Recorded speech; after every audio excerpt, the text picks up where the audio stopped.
Oi, tudo bem com você? No vídeo de hoje nós conversamos sobre o belíssimo Os Pescadores, do nigeriano Chigozie Obioma. Esse livro é seu romance de estreia e foi publicado quando ele tinha apenas 29 anos, o que me surpreendeu muito, tanto pela maturidade dos temas aqui abordados, quanto pela técnica narrativa impecável. Nós ainda estamos em março, mas eu não tenho dúvida alguma de que no final do ano, quando eu fizer a minha lista das melhores leituras de 2021, Os Pescadores estará nela. Esse é um drama sobre o quanto o medo pode destruir uma pessoa e uma família e o que essa família se torna depois de praticamente perder o chão. Esse livro trata de temas pesados, tristes, mas ele não é totalmente sobre a tristeza. Ele trata também sobre como o amor nos ajuda a seguir adiante quando envolta só a dor e sofrimento. O narrador desse livro é o Benjamin, que recorda da sua infância em 1996, na Nigéria, junto de seus 3 irmãos. Eles tinham entre 9 e 14 anos, todos eles eram muito unidos. É muito bonito, inclusive, ver como os mais velhos faziam questão de ser um bom exemplo para os mais novos, e os mais novos gostavam de se espelhar nesses mais velhos. Enfim, era uma relação de infância bastante saudável, bastante feliz. Já no primeiro capítulo, é dito que o pai deles foi transferido a trabalho para uma cidade que fica a 1.000 quilômetros de onde eles moram. Então, esse homem passa a visitar a família a cada 15 dias devido à distância e às dificuldades de locomoção dentro do país. A mãe deles também trabalha, tem um comércio próprio e carrega consigo outros 2 filhos pequenininhos, além destes outros 4. O David, um menino de uns 3 ou 4 anos, e a Niken, que ainda é um bebê de colo.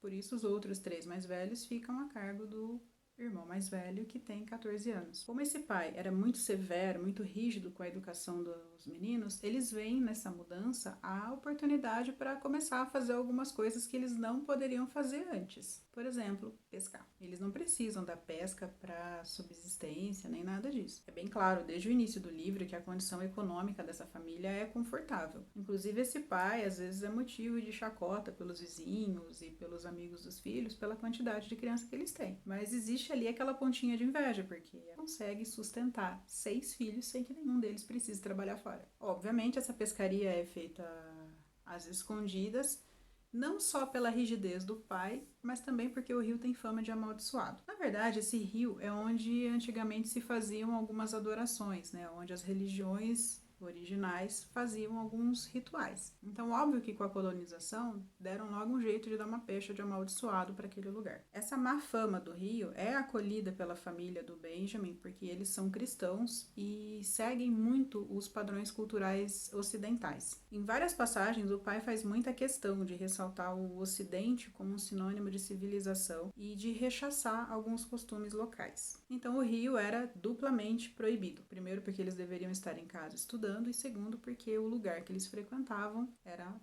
mal afamado. Em um dia em que eles retornavam de uma dessas pescarias, eles encontraram o Abulo, um morador de rua local com claros transtornos mentais, mas famoso por fazer algumas profecias que se concretizam. E ele faz para um desses irmãos uma profecia muito séria, ele prevê uma tragédia na vida desse menino. Claro que o jovem não tem maturidade para lidar com aquela informação e entra numa espiral de insanidade que muito em breve vai consumir a família inteira. A esse processo pelo qual o irmão passa depois de receber essa informação, o Benjamin dá o nome de metamorfose, que é um nome bastante adequado, porque realmente esse moço passa por uma mudança brusca e passa a pautar todas as suas atividades, todos os seus pensamentos, os seus atos em torno do que ele escutou desse homem. O texto em si já contém algumas tragédias anunciadas, mas algo que a gente imagina que vai acontecer só no final do livro acontece no meio dele. E a partir daí, o enredo toma um rumo surpreendente. Nós começamos a acompanhar como a família lida com as consequências do que aconteceu em razão daquela profecia. Sobre enredo, esse é o máximo que eu consigo falar sem estragar a experiência de leitura de vocês posteriormente. Mas eu gostaria de pontuar aqui por que eu me apaixonei tanto por essa história. Existem inúmeros motivos, mas eu vou ressaltar aqui 3. O primeiro deles é o uso das analogias bastante poéticas, na abertura de cada capítulo. O Benjamin adora animais e o sonho dele de criança era ser veterinário. Então, cada capítulo aqui, ele começa com a analogia de algo ou alguém a algum animal. E eu disse quase todos porque tem um que ele compara um dos irmãos dele a um fungo, o outro ele compara o louco ao Leviatã, mas de um modo geral, as comparações são com animais. E geralmente são animais que nos seriam repugnantes, mas a forma como ele coloca isso no texto é muito bela, é muito bonita. A exatidão temporal também é outro item que merece muito destaque.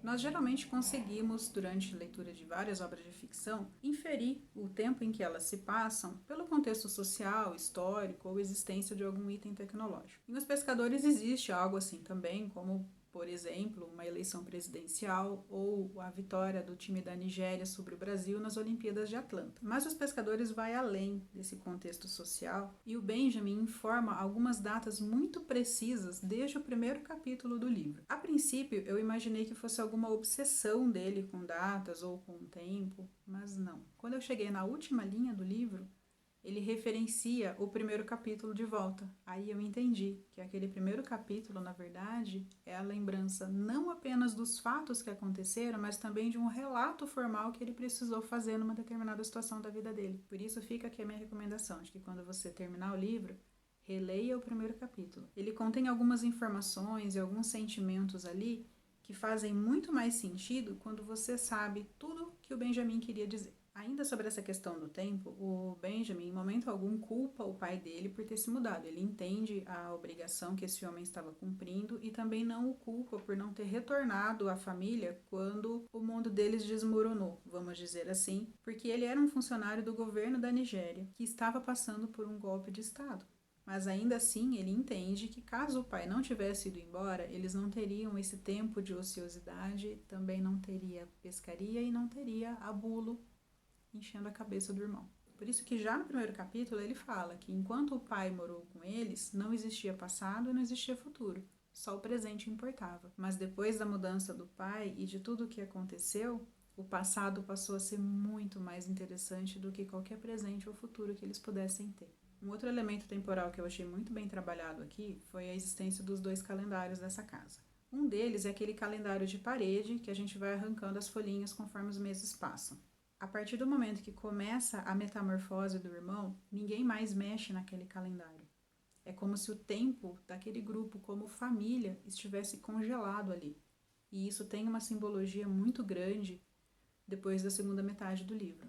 O outro calendário é uma recordação de um dia de travessuras que eles tiveram, que foi significativo na vida deles, porque eles conheceram MKO Abiola, um candidato à presidência da Nigéria que viria de fato a vencer as eleições. Esse calendário é uma espécie de tesouro para esses meninos e eu achei muito interessante a escolha de outro objeto que praticamente congela o tempo como uma memória afetiva tão importante na vida deles. E o destino desse calendário também é muito carregado de simbolismo para os meninos. E por fim eu destaco o uso impecável de recursos de suspense desde o comecinho do livro. Ele nos fala que algo vai acontecer, não fala exatamente o que, mas dá pistas.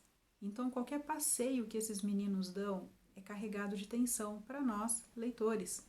Qualquer assunto de que eles estejam tratando, qualquer coisa que eles estejam fazendo, a gente lê com atenção, sem perder uma linha do que está acontecendo ali, porque a qualquer momento pode acontecer algo. Como eu disse no começo, esse livro tem muitas cenas tristes, mas mostra que a única coisa que mantém a família do Benjamin ainda de pé é o amor. Só que esse livro expõe isso de uma forma muito sensível, muito respeitosa, sem cair naquele papinho piegas de que há males que vêm para bem ou que bom que aconteceu isso que todos nós crescemos. Não, de forma alguma. Ninguém ali queria ter passado pelo que passou. Ninguém ali desejava que qualquer coisa disso tivesse acontecido. Mas já que veio a vida e atropelou os sonhos de todo mundo com um trator, foi e voltou e passou de ré. Cada um deles reagiu à sua maneira, cada um de acordo com a própria maturidade.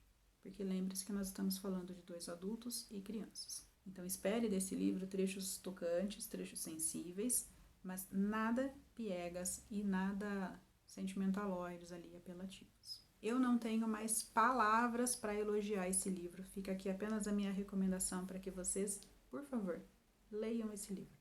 É maravilhoso. Se você gostou dessa resenha, não esquece de deixar seu curtir, se inscreve aqui no canal. Nós nos vemos no próximo vídeo. Tchau!